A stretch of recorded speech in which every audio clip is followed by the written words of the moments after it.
गेले तर गेले, जाऊ दे तिकिटाचे पैसे, पण आपल्याला नको बाहेर बसायचं. अरे काय रीट आहे तू, एवढीशाला घाबरतो का रे? हा, अजून तर आपल्याला त्या मोठ्या पायलट बसायचं आपल्याला.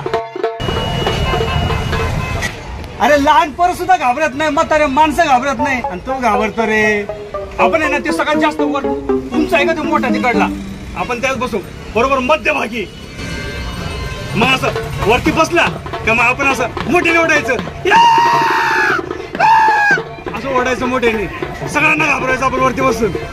आहे की नाही रिटे? बस रिटे, रिटे कुठं चालला? तू जो मला नको बसायचं. अरे काय येणं रे तू.